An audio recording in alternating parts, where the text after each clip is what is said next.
설명하는 것과 함께 문제풀이 해보겠습니다. 제가 카페에서 이렇게 글로 작성해서 설명하는 것보다 이렇게 알아듣는 게 더 필요할 것 같아가지고 이거 따로 지금 얘기하고 있는데 그 이외에 또는 추가적인 질문 있는 것들은 여러분들 뭐 추가 질문 카페에 올려주시면 계속해서 답변 드리겠고요. 자, 질문은 일단 94쪽에 나온 예제 9번부터인데요. 자, 경사면의 물체가 미끄러지는 모양을 하고 있는데 이런 문제 같은 경우에는 정확하게 딱 이런 형태로 출제 가능성 뭐 얼마든지 있다고 해야 되겠습니다. 경사면이라고 하고요. 그리고 지면에 나란한 면은 수평면이라고 합니다. 그래서 수평면에 대해서 경사면이 기울어진 경사각 각도가 30도다라고 그랬어요. 그러면서 사인과 코사인과 비율도 특히 코사인 30도에 대해서는 0.9라고 근사값을 알려줬습니다. 공기저항이 작용하지 않는다고 그랬는데 정지에 있었다가 미끄러진다고 그랬어요. 물체는 10kg이고 이거 계속 가만히 있다라는 문제는 실제로 문제에서는 나오기는 어렵고 미끄러지는 경우가 있습니다. 자, 그러면 항상 최초 속도에 천에 정지해 있다는 건 확인을 하는데 0m/s 최초 속도에서 미끄러지기 시작을 지금부터 하게 될 텐데 아래로 내려가겠죠. 그럴 때 미끄러질 때 관련해서는 물체가 받는 힘 분석하는 거 당연히 시작할 때 이거 봐야 되겠습니다. 물체가 받는 힘이란 당연히 중력, 질량 중심 위치에서 아래로 작용하는 지구가 물체가 하는 중력이 아래로 10kg이기 때문에 100N, 중력 가속도의 크기를 10m/s제곱이라고 했으니까 이렇게 써놓고, 그리고 물체가 아무래도 쭉 경사면 따라서 붙어서 항상 운동할 거기 때문에 경사면에 대해서 수직인 방향으로 수직항력 한번 작용을 할 겁니다. 수직항력은 F뉴턴이라고만 일단 할게요. 그리고 미끄러질 때 아무래도 미끄러지고 있으니까 미끄러짐의 반대 방향으로 마찰력도 있을 거다. 마찰력이 스몰 F뉴턴만큼 미끄러져 내려가는 반대 방향이 경사 위쪽으로 있을 겁니다. 그 외에 다른 힘들이 더 가해진다는 전제는 없고 항력 작용하는 것도 특별히 공대에 의한 저항 같은 것도 무시할 문제이기 때문에 마찰력이나 공기저항은 작용하지 않는다라고 일단 했지만 공기저항 없는데 마찰력이 있다면 이쪽 방향일 거다 생각할 수 있겠습니다. 자, 그랬을 때 미끄러져가는 가운데 가속도의 크기는 얼마냐라고 지금 94쪽 문제에서는 물어봤는데 이 문제에서는 아직 뒤에 나오는 뭐 항력이나 이런 것도 공부도 안 했고 그러는데 마찰력이 있다고 할 수도 있긴 하지만 이 문제가 일단은 중요해요. 마찰력이 들어간 문제는 나올지 안 나올지 경우에 따라 다른데 이렇게 경사에서 마찰을 무시하는 경우에는 충분히 나올 수 있다. 자, 이럴 때 물체가 움직이는 방향이 우리가 웬만하면 힘을 분석할 때는 어떤 물체가 갖고 있는 힘을 상하 방향과 좌우 방향으로 나누어서 비스듬한 힘을 분해를 이런 식으로 하게 되는데 이와 같은 문제에서는 우리가 문제에서 실제로 물체 가속도가 비스듬한 방향이 될 것 같은 경우 Am/s제곱만큼의 가속도로 비스듬하게 움직일 것 같을 때는 미끄러지면서 가속도의 방향에 달아나거나 수직인 방향으로 가해진 힘은 그대로 놔두고 오히려 중력 완전 아래 방향, 연직 아래 방향으로 작용하는데 이게 가속도 방향하고는 비스듬하게 되어 있기 때문에 이걸 분해를 해줘야지 돼요. 분해하는 방법은 분해 대상인 힘 그려놓은 것을 대각선으로 하면서 내가 분해하고자 하는 방향으로 나란하게 그에 대해 수직으로 사각형 이렇게 만들어준 다음에 이렇게 한 다음에 힘의 작용점이 있고 아래 방향이라고 했을 때 그에 대해서 시점에서 시작해서 이쪽 방향인 성분 그리고 시점 시작해서 이쪽 방향인 성분 이렇게 나눠주면 되겠습니다. 원래는 마찰력이 왼쪽 위로 가야 될 텐데 이건 지금 작용하지 않는다고 했으니까 조금만 지워놓고요. 자, 그래서 물체는 마치 수직항력을 이렇게 비스듬히 적당히 라지오 F뉴턴 갖고 있고 중력이 아래로 100N 이렇게 가해진다. 그것을 없애고 두 개의 중력이 가해지는 것처럼 힘을 두 개로 나눈 두 가지 성분으로 가해지는 것처럼 이렇게 표시를 합니다. 그렇게 했을 때 수평면으로부터 경사 사이의 각도는 중력 방향 기준으로 이 중에서 경사면의 나란한 방향 말고 여기 경사면의 수직인 방향 쪽 요 각도가 30도로 경사각과 같아진다라고 하는 거. 이걸 찾는 게 조금 까다로울 수 있는데 이거는 이런 방향 요 각도가 경사각이랑 같아진다라는 거는 연습을 좀 해야지 되겠습니다. 그렇게 되면 여기 중력 100N을 나눈 두 개의 성분 중에서 각각의 크기를 30도라는 알려준 각도 기준으로 재야지 되는데 요 대각선 나타낸 분의 대상인 힘에 대해서 30도를 함께 만드는 각도 요 각도가 끼어있는 나머지 성분 이게 대각선 대개 코사인 요거 끼인 각을 만드는 나머지 한 변의 크기가 코사인 30 이렇게 되어야 되는 거고 그리고 요거 성분 중에 나머지 하나는 당연히 대개 곱하기 사인 30도 한 개 돼야 되겠다. 코사인 30은 0.9 취급하기로 했으니까 요거 값은 90N 되겠고요. 요거 값은 50N으로 요건 어리니까 요건 정확한 값으로 해서 이렇게 F, 90, 50 세 개의 힘이 가해지고 있는 것처럼 이제 보게 됩니다. 정석적인 풀이니까 잘 보셔야 되고요. 자, 그래서 이런 식으로 세 개의 힘을 받을 때 물체가 가속도가 경사를 따라가는 방향이다라고 한다면 물체의 가속도 방향, 수직인 방향 성분들은 영향을 미치지 않는다. 물체 운동에 영향을 미치지 않는다라고 해가지고 수직항력 경사면에 수직으로 위로 작용하는 경사면에 대해서 아래로 꽂히는 요 중력의 성분과 크기가 같도록 될 것이다. 그렇게 되지 않으면 지금과 같은 미끄러지는 운동을 할 수가 없을 거다. 그래서 수직항력 F뉴턴은 중력의 경사면 수직 성분이 90N과 같아서 서로 상쇄가 되며 나머지 중력의 요 성분이 50N이 실제 가속도와 나란한 방향으로서 물체를 가속시키는 데 결정적인 역할을 할 것이다. 그래서 가속도 A값은 질량분의 이게 상쇄되고 나서 유일한 힘이자 그래서 R자임이니까 질량 10kg 분의 50N 해가지고 5m/s제곱의 가속도로 경사를 따라서 아래로 내려갈 거다라고 정리할 수 있겠습니다. 그런데 이런 문제 아예 그냥 그 풀이법이나 결론을 외워버리는 방법도 있기는 한데 자, 이거는 알아두면 좋은 방법이에요. 이런 식으로 물체가 마찰을 받지 않으면서 특별히 또 다른 힘도 받지 않으면서 이렇게 지면에 대한 경사각이 몇 도, 세타는 30도 하는 경사각이 30도 이런 식으로 나오는 세타각이 됐을 때는 경사각 세타였을 때는 결론 물체의 가속도는 경사 아래 방향으로서 G 사인 세타라고 하는데 G 사인 세타 어차피 G에다가는 10m/s제곱 쓸 거니까 10 곱하기 사인 세타 m/s제곱으로 답이 맨날 나옵니다. 마찰 없고 경사각을 알고 있을 때 질량에 무관하게 이렇다는 얘기는 질량 100kg이든 10kg이든 상관없다는 얘기죠. 질량 무관하게 이렇게 나온다. 뭔 말이냐? 이거 다 질량 10kg으로 R자임을 나눴는데 요거 공식 방금 전에 말한 거 써보면은 10m/s 제곱, 요 중력가속도 G의 크기예요. 곱하기 사인 30 그러면은 30 사인 30도 0.5니까 5m/s 제곱의 크기를 가지게 된다라고 하는 거. 이거 똑같이 나오게 되죠. 그래가지고 이 계산을 약식으로 공식처럼 해놓은 게 요 얘기인데, 이런 마찰 없이 미끄러지는 경우에는 답은 항상 이런 꼴로 나오게 된다라는 것도 하나 알고 계시면 되겠습니다. 그런데 이렇게 그 가속도값이 G 사인 세타 또는 10 곱하기 사인 세타 미터/s 제곱으로 나오는 거는 마찰이 없을 때예요. 마찰이 없을 때인데 이런 문제가 충분히 언제든지 출제될 수 있습니다. 예를 들어서 이게 경사에는 그냥 상자 무체가 아니라 경사에 사람이 스키를 타고 어떤 그 동작을 더 하지는 않으면서 쭉 그냥 마치 스키 점프 활강하는 것처럼 쭉 미끄러져 내려가기만 하는데, 여기에서 빙판 또는 눈밭으로부터 사람이 받는 스키가 받는 마찰력을 무시하자라는 식으로 매우 미끄럽다라고 했을 때 딱 그런 상황이죠. 또는 경사에서 사람이 인라인 스케이트나 스케이트보드 타고 있을 때, 단 그래서 여기 바퀴 달려있는데 바퀴는 마찰은 받지 않게 아주 매끄럽게 잘 굴러가는 바퀴다라고 했을 때, 그럴 경우에 모두 이런 문제로서 정답 가속도는 이렇게 되며, 몇 초 동안 얼만큼을 이동할 거냐, 변이나 어디까지 갔을 때 걸린 시간, 마지막 속도 같은 것들은 다 가속도는 이렇게 해서 간단하게 구하는 것부터 시작을 하게 돼요. 하지만 공기저항이나 그 마찰을 생각을 해야 될 때는, 운동 마찰력 같은 것들 고려하면서 풀어야 될 때는 당연히 답은 이렇게 구한 가속도보다는 좀 작게 나오게 되겠습니다. 당연한 게 지금 이게 마찰이 없다는 전제 상공 때문에 그러는데, 실제 문제에서는 가속도가 얼마냐 물어볼 때 마찰이 없는 경우라고 해서 아예 전개를 하는 문제가 대부분이기 때문에 공식 외워두는 것도 도움이 되겠습니다. 마찰력 있다고 그러면 어떻게 푸나요? 그러면 이제 그 다른 문제처럼 풀게 되는데, 그거는 운동하는 방향 반대로 운동 마찰력 수직항 곱하기 마찰계수 해가지고 푸는 걸로 하는데, 그런 문제는 나올 가능성이 좀 적고, 모의고사 문제 이런 데서는 그래도 혹시 모르니까 연습해두자라는 식으로 접할 그런 가능성이 있다고 하겠어요.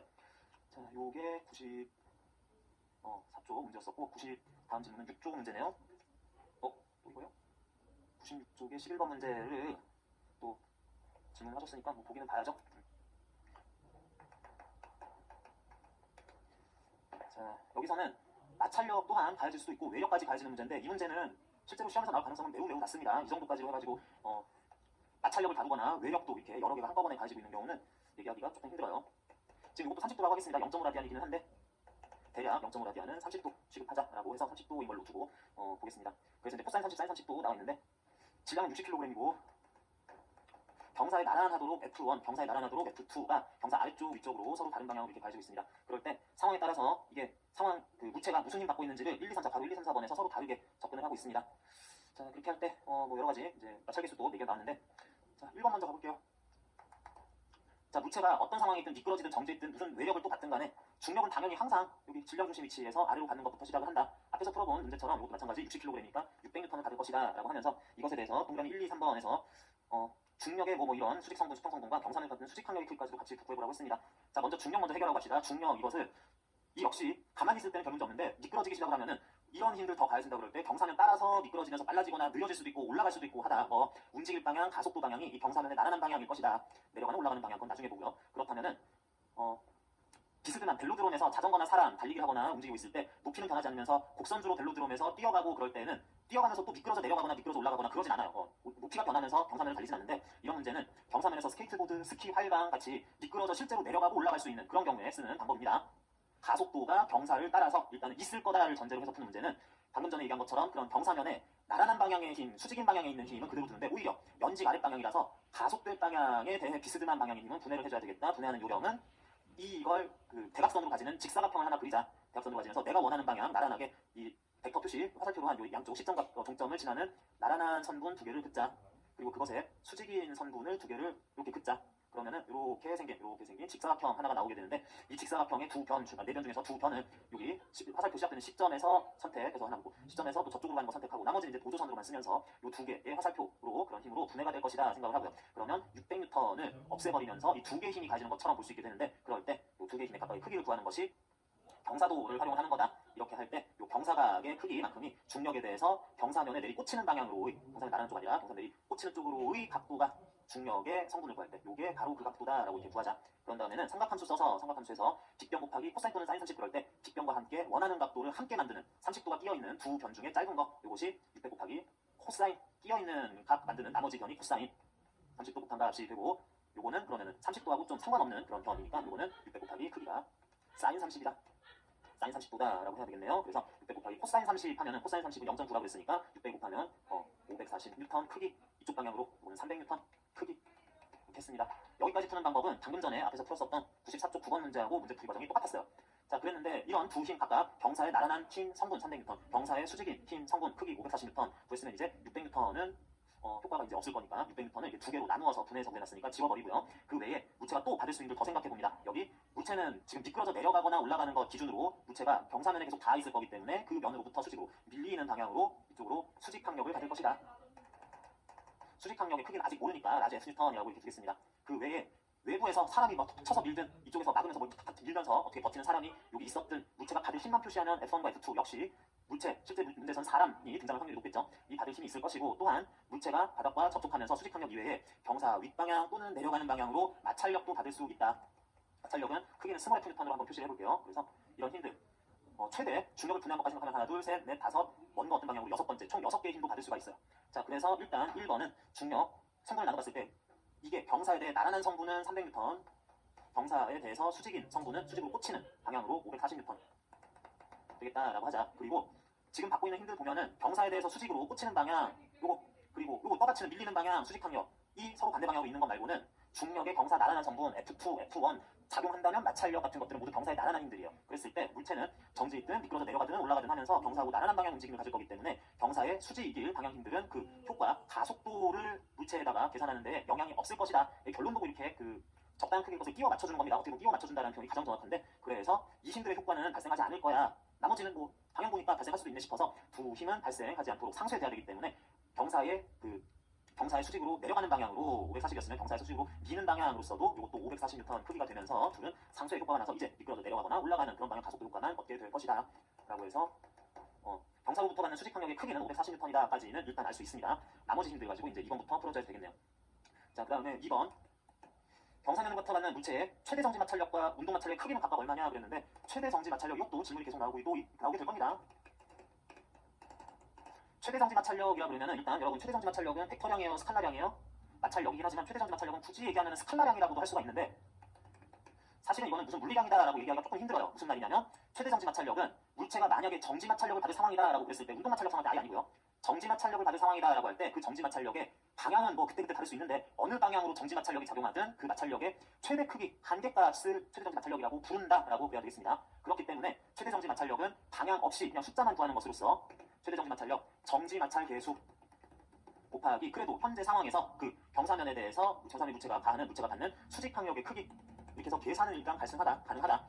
그래서 현재 중력의 이 성분 때문만이라고 하기보다는 정확하게는 그 결과 수직 항력이 540N이기 때문에 정지 마찰 계수는 0.5라고 했으니까 0.5로부터 크기가 270N으로 나타날 것이다. 실제로 이 크기로보다 이제 작은 정지 마찰력이 가질 거다라 그러면 뭐 그러면 정지 마찰력 작용할 수도 있겠네라는 그런 허용 기준에 대한 얘기예요. 진짜 작용한다는 뜻이 아니라 그거보다 넘어가면은 정지 상태에 유지할 수 없을 거다. 미끄러지는 상황으로 변할 거다 하자는 얘기고 운동 마찰력은 일단 크기를 구하라고 그랬으니까 이거는 역시 운동 마찰 계수 곱하기 수직 항력 그래야지 되는 거기 때문에 운동 마찰 계수 0.2 곱하기 수직 항력 크기 540 해가지고 108N 이 되겠다. 그래서 이거는 실제 미끄러질 때 그 방향까지도 알 수 있을 경우에 108N 크기로 딱 항상 미끄러질 때는 가속도, 속도, 현재 뭐 또 다른 힘들 받는 거 그런 것에 관계없이 이렇게 크기가 확정되는 힘이다 그래야지 되겠습니다.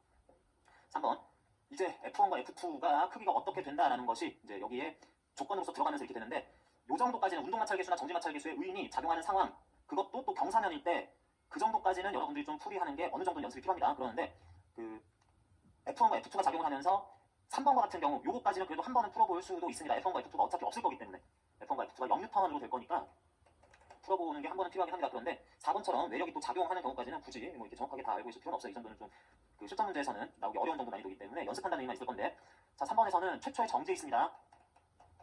최초의 정지 있을 때 문제가 조금 복잡한데 최초의 정지 있으면서 아무 힘도 가하지 않을 때 추가적인 F1, F2는 0N 이렇게 가지고 있을 때 그러니까 중력의 이 두 성분과 수직 항력과 필요하면 마찰력 해가지고 4개의 힘이 가해지고 있을 상황이다라고 하겠습니다. 그랬을 때는 먼저 순서가 이 상황에서 물체는 계속 정지해 있을까를 판단을 해야지 돼요. 이건 직접 판단을 해야지 됩니다. 계속 정지해 있을까 그랬을 때 확정된 힘은 중력의 이쪽 성분 540N, 이쪽 성분 300N 이렇게 있을 거고요. 수직 항력 540N 이거 두 개 상쇄되겠네 싶어요.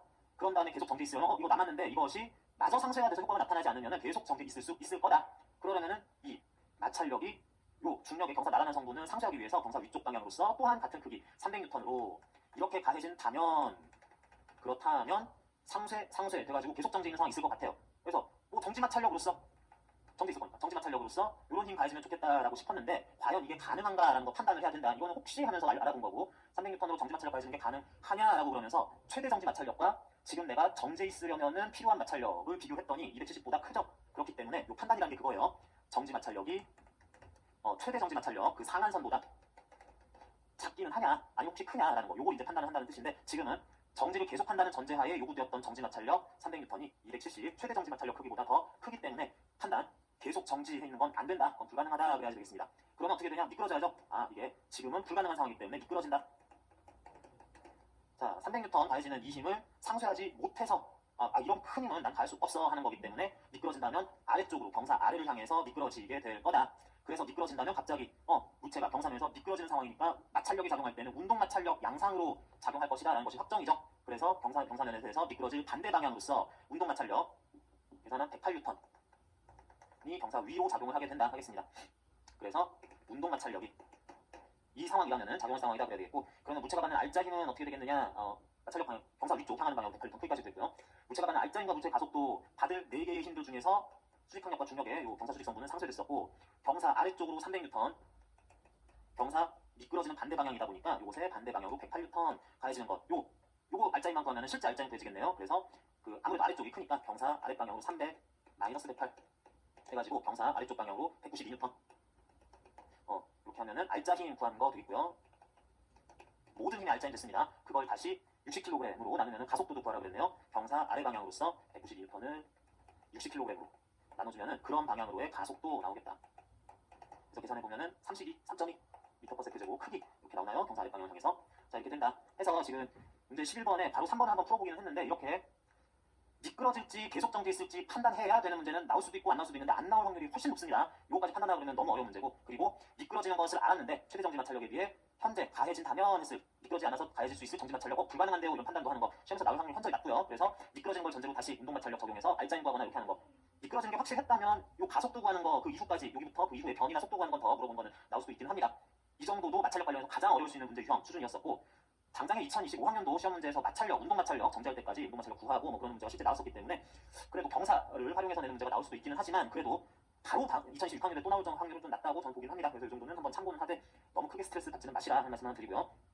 바로 4번은 정말 출제될 확률이 낮긴 한데 마찰력만 다시 집어넣고 다시 구하면 해야 되는데, 중력 분해한 것들 수직항력 있은 다음에 F1은 100N, F2는 500N이라고 했습니다. F1과 F2 이런 방향으로 이와 같은 크기가 가해진다라는 것이 전제 조건 들어왔을 때 그러면 무슨 힘을 받을지 한번 봅시다. 이런 힘이 들어가는 바람에 아까부터 계속 수직항력과 중력의 요성분은 이제 상쇄가 됐고, 경사 나란하게 F1, F2 경사 아래방향 중력의 성분이 있었고, 혹시 모르니까 마찰력도 있을 수 있음. 이 정도 있었을 때 이미 나온 힘들 알짜 힘 한번 구해보자, 가속도 구하고 싶은 거니까 알짜 힘 한번 구해봤더니 경사 아래쪽으로는 크기 300N, 거기에 또 경사 아래로 100N, 둘이 합하면 경사 아래로 400N, 그리고 F2 경사 위로 500N 있으니까 요거 마저 더해보면은 알짜 힘은 400에 500이니까 지금 현재 마찰력 제외한 나머지 힘들을 다 더한 값은 경사 위로 100N 가해지는 상황이 됐습니다. 이런 힘들까지 이 지금 확정적으로 알고 있는 크기 다 나왔죠? 이런 거 알려줬으니까 힘이 이렇게 됐는데, 그랬을 때 자, 여기 정지 마찰력 가해지고 운동 마찰력 가해질 수도 있지만, 지금 정지 있다면, 최초 정지 있었다면 이번에도 계속 정지 있을지, 계속 정지 가능한가 판단부터 해야지 되겠어요. 그랬을 때 현재 나와 있는 모든 힘들의 합력이 경사 위로 100N이면 이 힘들 때문에 밀고 그러니까 쭉 미끄러져 올라가야지 되는데, 그런데 계속해서 정지 있으려면 가속도가 0이어야지 되는 거니까 여기 요거 가해지는 마찰력이, 정지 마찰력은 방향이 아무데나 되면 됩니다. 필요한 방향 필요한 크기로 적당히 아무렇게나 되면 되는 거기 때문에 혹시 경사 아래로 100N 가해지면서 요거 상쇄하면 좋겠네 라고 하는, 계속 정지할 수 있을지 판단을 해보는 과정이 이런 거예요. 계속 정지하기 위해서 필요한 마찰력의 크기를 구하자. 경사에서 내려가는 방향 쪽으로 정지 마찰력이 100N 크기로 가해진다면 그러면 계속 정지해 있을 수 있을 텐데, 그렇다면 이라는 게 무슨 얘기냐면, 이거 먼저 항상 판단해야 되는데, 그렇다면 이게 과연 가능은 한가 무슨 뜻이냐, 그럼 정지 마찰력은 최대 정지 마찰력 크기보다 초과하지 않나 라는 걸 판단하면 됩니다. 100N 270보다 작죠? 그러니까 우선적으로는 미끄러지지 않고 계속 정지한 상태를 유지할 수 있다라는 것을 판단한 결과 그게 가능했다면 실제로 내가 그렇게 쓰면 어떨까라는 생각했던 그대로가 진짜로 가해지면서 정지 상태 유지합니다. 그리고 가해지는 힘도 경사 아래쪽으로 정지 마찰력 100N 하는 식으로 크기와 방향까지 모두 구할 수가 있겠어요. 자, 4번 요 정도 수준으로 정지 마찰력이 작용하는 상황, 특히 경사면에서 이 정도까지는 문제로 출제되는 게 굉장히 어려운데, 일단은 여러분들 한번 이 정도는 확인만 하시는 정도로 예제를 했었는데 질문이 나와서 출제 가능성이 낮아도 한번 검토를 해봤습니다. 자, 그리고 다음으로는 질문상 111쪽에 7번 질문하셨네요. 자, 111쪽과 112쪽에 나오는 문제들 질문이 7, 8, 9번 제가 이거 상세 설명도 별도로 또 배포도 하긴 했는데 그래도 요 예제문항 전부 다 한번 질문을 하셔서 일단 풀이를 해보긴 합니다. 자, 먼저 111쪽 7번 4가지 유형들. 자, 야구공과 야구 배트가 부딪히는 문제인데, 지금 당장 나온 문제가 야구공이 하늘에서 떨어지는데 야구 배트가 부딪히는 건지, 위에서 내려다봤더니 야구공이 그 수평으로 오는데 야구 배트를 옆으로 가다가 서로 부딪히는 문제인지, 이런 건 몰라요. 그런 거 알 필요도 없고요. 그냥 그림상 이렇게 나왔으면은 그냥 뭐 이것만 보고 확인하면 되는구나 생각하고 풀이합니다. 야구공이 있고 배트의 모양은 크게 신경 쓰지 않을 생각입니다. 그래도 동그랗진 않은 거 일단 살려줬는데 0.2kg 10m/s로 야구공이 오고 있어요. 아래로 10m/s. 이게 위에서 내려다본 건지 옆에서 본 건지 잘 모르겠지만 그냥 내가 보는 풀이하는 사람 기준으로 그림이 이렇게 나와 있으면 그냥 그러려니 하면 됩니다. 이걸 아래쪽이라고 하고 배트는 1kg이면서 질량이 1kg면서 현재 0m/s다라고 하자. 그런 다음에 운동 상황을 각종 종목, 동작 이런 데서 상상해 주는 것도 도움이 되긴 하는데 운동역학에서는 그런 것보다 오히려 지금 상황이 무슨 공식, 무슨 원리를 적용해야 되는 상황이며 그렇게 했을 때 계산했더니 답이 이렇게 나오는구나 수식 적당히 넣었을 때 그걸 딱딱하게 받아들여야지 이 상황을 실제 이건 무슨 상황일까 고민할 필요는 아예 없습니다. 하지 마세요. 그럼 더 헷갈려요. 자, 그래서 이렇게 충돌을 할 건데 제가 이거 이제 7번 문제 전체에서 조건, 탄성 충돌 조건을 이 전 문제에다 써야 되는데 바로 1에다가 안 쓴 것 같아가지고 이거 오해가 좀 있을 수 있었던 것 같았습니다. 자, 이렇게 했을 때 공이 잘 날아서 제대로 충돌을 할 거다라고 하면서 그냥 단순 두 물체의 충돌이라고 했습니다. 충돌이 들어가기 때문에 운동량 보존 법칙, 충돌 전 두 물체 운동량의 합은 충돌 후 두 물체 운동량의 합과 같다라고 써야지 되겠는데 그것과 함께 반발계수 조건도 쓸 수 있으면 써야 되겠다. 반발계수가 지금은 모든 문제 풀 때 탄성 충돌이라고 하려고 했으니까 이것도 쓸 수 있으면 써야 되겠다. 자, 최초 이런 상황에서 충돌 후 두 물체의 각각의 속도를 따로따로 구하라고 했습니다. 가만히 있었던 배트에 공이 날아올 건데 충돌하는 그 순간 날아오고 있는 과정 말고 부딪힘이 이루어지고 부딪힘이 끝나서 이제 분리되는 그 아주 짧은 순간 동안을 충돌 과정이라고 얘기할 건데 그런 과정 속에서 먼저 지금 두 물체의 충돌 말고 그런 동안 얘 또 내가 손으로 또 밀고 공에는 뭐 다른 힘 또 작용하고 이런 것들 소위 외력 작용이 없기 때문에 운동량 보존 법칙은 적용시킬 수 있을 조건이다. 그리고 둘이 붙어있다가 날아가는 게 아니라 원래 붙어있다가 날아가는 게 아니라 멀리 있던 것이 와서 충돌하고 뒤튕겨 나가는 이런 상황으로 되는 거기 때문에 반발계수 조건도 지금 바로 1번 첫 번째 사에서 사용 가능한 거다 했을 때 이제 식에다가 넣기만 하면 되는데 공의 최초 속도를 V1이라고 할게요. 배트의 첫 최초 속도는 V2를 제로라고 하겠습니다. 자, 그러면 충돌 전 운동량은 공의 요거 속도 질량과 속도 곱한 거 0.2 곱하기 V1 속도를 넣을 때 진짜로 공간적으로 물체가 낙하다가 배트랑 부딪힌 건지 수평으로 오다가 배트하고 부딪힌 거를 위에서 내려갔더니 이런 모양이 된 건지 상관없이 그냥 푸는 사람 기준으로 오른쪽 플러스 왼쪽 마이너스 아래쪽 마이너스 위쪽 플러스라고 해서 내 편의로 계산 결과만 맞으면 돼요. 그래서 이런 경우에 0.2kg 곱하기 아래로 10m/s라고 여기는 표시되어 있으니까 여기다가는 속도에 마이너스 10m/s 집어넣습니다. 단위를 좀 생략했습니다. 그런 것들 야구 공의 운동량 더하기 1kg짜리 배트는 0m/s 속도였던 거 그냥 이렇게 곱한 거 어차피 제로가 되는데 괜히 넣었어요.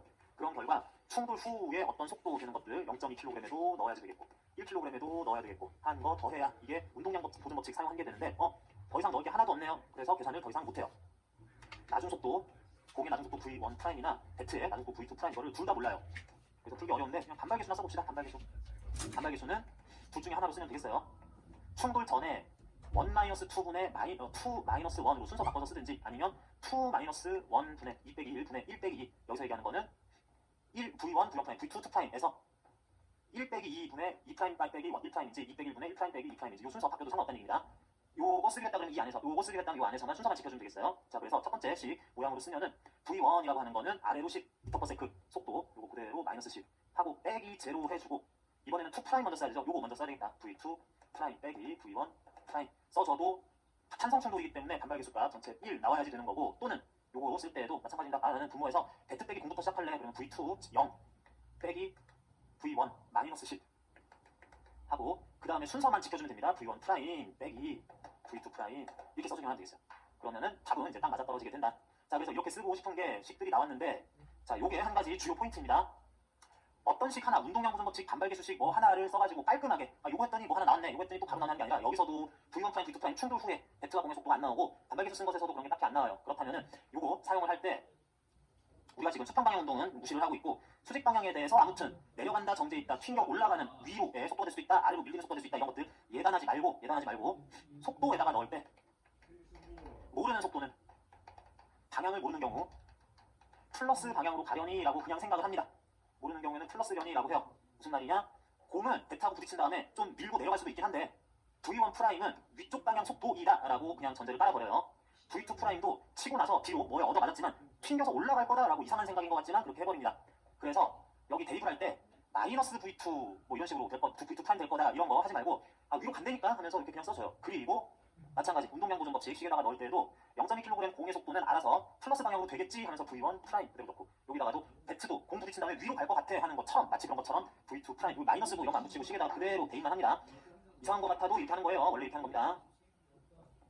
자, 이래 놓으면은 전개 조금만 해볼게요. 이거 제로니까 는 마이너스 10 곱했으니까 마이너스 2kg/s 가 0.2 곱하기 V1 프라임 더하기 1 곱하기 V2니까 V2 프라임 이렇게 들어가고요. 자, 여기서는 식은 뭐 똑같은 값이 나타나기 때문에 요거 한번 활용해 볼게요. 여기 쓰면은 마이너스 10 빼기 0이니까 전체 마이너스 10 나오고 그게 1, 전체가 1 나와야 되니까 V2 프라임 마이너스 V1 프라임은 양변에 만 10 곱하면은 마이너스 10이다 라고 이렇게 됩니다. 자, 이걸 전개하는 방법은 몇 가지 뭐 편의대로 하면 되는데 여기에서 V1 프라임 마이너스 된 거 플러스 바꾸면서 옮기면은 V2 프라임은 그냥 쓸까요? 마이너스 10 더하기 V1 프라임인데 이거 V1 프라임 마이너스 10 이렇게 좀 순서만 바꿀 수도 있는데 일단 뭐 헷갈리실까봐 이거 플러스 V1 프라임 만들면서 이해한 거 V2는 이거다라고 넣겠습니다. 그랬더니 여기서는 0.2 V1 프라임 0.2 곱하기 V1 프라임 더하기 V2 프라임이 플러스 V2 프라임 이거 전체죠? 마이너스 10 더하기 V1 프라임 요까지 그래도 이거 나오죠? 그래서 0.2 V1 프라임 1 V1 프라임에서 1.2 곱하기 V1 프라임 마이너스 10 바로 풀어보면 이렇게 된 것까지가 마이너스 2라는 값이 나와야 된다까지 얻습니다. 여기까지요. 단발계수에서 얻은 식을 V2 프라임 자리에 이렇게 넣으니까 여기까지 됐어요. 요거 그대로 끌어다가 계산 마무리 볼게요. 마이너스 2는 1.2 곱하기 V1 프라임 마이너스 10 돼 있으니까 마이너스 10 이항하면 플러스 8 플러스 8은 1.2 곱하기 V1 프라임 이거 단순 그냥 계산 중인 거예요. 그래서 V1 프라임은 플러스 1.2분의 8 해서 뭐 4로 나누고 그렇게 하면은 3분의 20 플러스 3분의 20 그래서 여기 나온 것처럼 V1 프라임은 플러스 3분의 20 m/s였었어요. 계산했더니 플러스 3분의 20 나오니까 위로 간다고 해도 진짜로 위로 3분의 20 m/s 약 6.666 m/s 정도로 6.667 m/s 정도로 튕긴 다음에 위로 올라간다 해야 되겠습니다. 그런 다음에 여기다가 넣어볼게요. V2도 구해야 되는 거죠. 충돌한 후에 배트의 속도 V2 프라임이라는 거는 V1에서 V1 프라임으로 빼야 되니까 플러스 3분의 20에서 빼기 마이너스 10 했더니 이거 3분의 30이기 때문에 마이너스 3분의 10 m/s 이렇게 나옵니다. 뭐가? V2 프라임이. 이게 무슨 얘기냐? V2 프라임이 플러스라서 배트는 공하고 충돌한 다음에 위로 올라갈 거라는 전제하에 한번 풀어봤는데 마이너스 값이 나왔다라고 하면은 위로 마이너스 3분의 10 m/s 위로 3.3333 m/s다라고 하는 게 아니라 이렇다고 했는데 마이너스 나네 그러면은 요게 아래로 뭐에 충돌한 다음에 무체는 아래로 3분의 10 3.33 m/s로 움직이는 거였나 보네 라고 이 방향을 최종적으로 계산 결과로 판단을 해주면 된다라는 얘기예요. 우리가 직접적으로 이건 뭐 이쪽 방향으로 움직일 거야 라는 걸 몰랐을 때에는 속도의 방향을 모를 때에는 내가 정한 플러스 방향이라는 방향으로 무체는 움직일 거야 라고 그냥 전제하고 풀어주면 방향은 계산 결과 알아서 정확한 값이 떨어져 나옵니다. 그걸 읽기만 하면 돼요. 그래서 1번 문제에서는 이렇게 푸는 게 가능했었다. 상황이 바뀌는데 2번 문제에서는 야구 배트가 위로 2m/s로 이동하고 공의 속도는 첫 1번하고 바뀌지 않았습니다. 요거 이제 2번 상황으로 하면은 이 최종 결과만 이제 좀 달라지는 게 있을 뿐인 거지 처음 속도 그랬었고 요거 공의 속도는 위로 2m/s로 움직이고 있었다라고 하는 것만 바꿔서 운동량 보존 법칙과 반발계수 다시 써주면 되겠어요. 자, 그러면 사용하는 공식은 똑같을 건데 완전히 똑같을 건데 바꿔줘야 되는 것이 V2 배트의 최초 속도 값에 플러스 2 이거 문제에서 이렇게 가고 있었다고 했으니까 플러스 2로 바꿔주는 것만 신경 쓰자. 그래서 이거 0.5 곱하기 마이너스 10m/s 곱하기 1kg 곱하기는 플러스 2 m/s라고 하는 거 한 다음에 그러다가 충돌했을 때 어떻게 될지 모르죠. 아이고 이것도 앞으로 날아가고 또 뒤로 날아가겠네 싶을 수도 있는데 그럴 경우에는 모르면 나는 위쪽 그 그림상 풀이하는 사람이 보기에 위쪽을 플러스다라고 할 거면은 위쪽 플러스 방향으로 가려니라고 생각을 한 다음에 공식에다가 플러스라고 치고 숫자 넣어주면 된다고 했습니다. 그래서 여기 또 넣어주면은 똑같이 0.2는 V1 프라임 1 곱하기 V2 프라임 되려니라고 했을 때 이 숫자만 달라지는 거죠. 마이너스 2 플러스 2 되는 거니까 운동량 0kg/s가 보존돼야 돼. 이거만 달라집니다. 자, 그런 다음 이번에는 반발계수 이걸로 써도 돼요. 모든 문제에서 판상 충돌한다고 했으니까 이거 쓰면은 0 마이너스 10분의 나오는 거니까 10분의 플러스 10분의 V1 프라임 마이너스 V2 프라임은 1이라고 되는 반발계수식 반발계수 1이라는 걸로 문제 넣으면 이렇게 되겠다. 그랬을 때 양변 10 곱하면은 V1 프라임 마이너스 V2 프라임은 플러스 10이다 되네요. 이번에는 한번 이렇게 해도 정리를 해볼게요. V2로 우변으로 옮겨봅니다. V1 프라임 마이너스는 플러스 10 더하기 V2 프라임 한 다음에 10을 이쪽으로 옮겨볼게요. 10을 다시 하면 V1 프라임 마이너스 10은 우변의 V2 프라임 이거 하나 남도록 이렇게 이항하는 방법을 바꿔봤습니다. 그러면 V2 프라임 자리에다가 V1 프라임 마이너스 10을 대입하면 된다라는 결론 나온 거를 여기에다가 넣을 거예요. 운동량 보존 법칙 쓴 결과 제로는 여기 0.2 곱하기 V1 프라임 0.2 곱하기 V1 프라임 더하기 1 곱하기 뭐 하나만 하고 V2 프라임 자리에 이거 그대로 쓰자. V1 프라임 마이너스 10 해서 이거 풀어보면은 그냥 싹 바로 열어도 되고요. 그러면 0.2 V1 프라임 더하기 1 V1 프라임이니까 1.2 곱하기 V1 프라임 마이너스 10 계산하면 되고 그게 0이니까 마이너스 10 이항시키면 플러스 10은 1.2 곱하기 V1 프라임이다. 1.2 양변에 나눠주면 V1 프라임이라는 공의 충돌 후 속도값을 구할 수 있다. 1.2분의 10, 12분의 10, 12분의 100 1.2분의 10 먼저 할까요? 그럼 이것도 딱 떨어지진 않는데 이거는 6분의 50 4로 해도 괜찮죠? 자, 3분의 25 m/s 플러스 지금 속도 구한 거니까 이렇게 숫자 계산하는 게 됐다.